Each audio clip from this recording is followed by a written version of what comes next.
Can you hear me well? Can you hear me?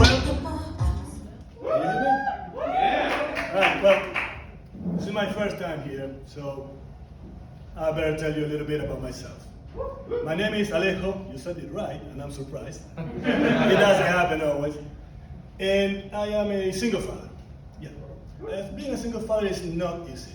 And it is especially harder for me because when I read about the time my kids were born, I was having sex with several women. And now I don't know which one of them is the mother of my kids.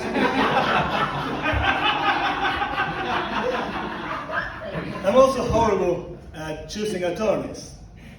The kids live with me, but since I don't know which one is the mother of my kids, my attorney is making me pay child support to all of them. If you don't have kids, you don't get the job, right? And having kids is great, and it changes your life in many ways. And one of the ways it changed my life is that I decided that I don't need to use profanity on my set. I don't want my kids to grow up listening to me cursing and using profanity all the time. And also, I don't think profanity is necessary in order to be funny. It's great if you need it, but sometimes you don't need it, and I don't think I need it.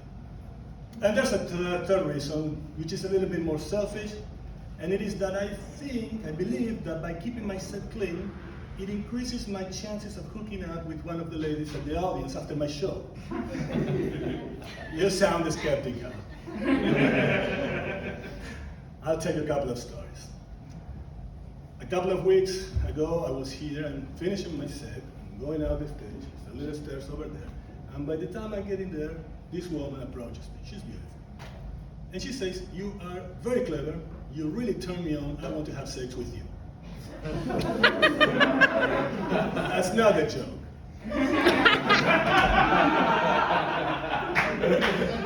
So I said, "Okay, I know, right? She's beautiful." And it turns out she lives a couple of blocks away from here, so we go to her apartment, and we're making out, and she takes off her shirt. So I take off my shirt. She takes off her pants. I take off my pants. She takes off her underwear. I take off my boxers. Right? She takes off her bra. I take off my socks. We start, she says, "I want to do it doggy style." And I'm like, "Oh, right. Yes," I said. So she turns around, bends over, and we start doing it, right? And when I'm doing this, I notice that she's got this tattoo on her back.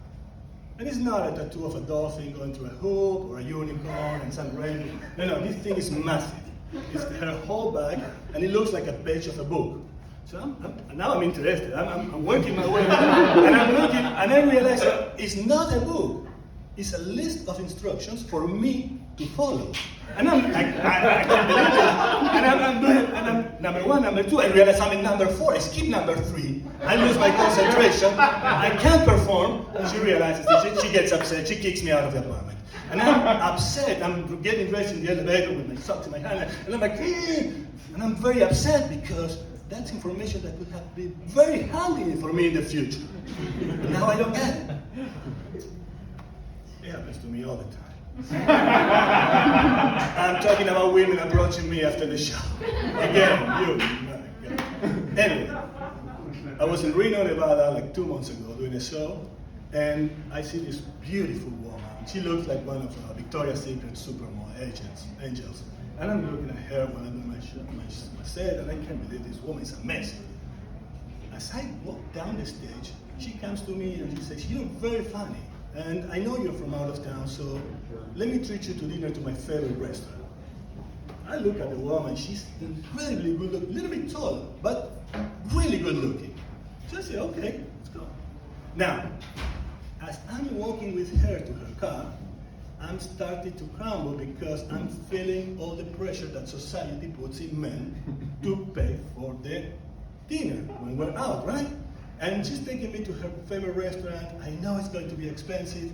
And we comedians get paid $25. It's a flat rate, $25 a night. So I'm like, man, this is going to cost me an arm and a leg.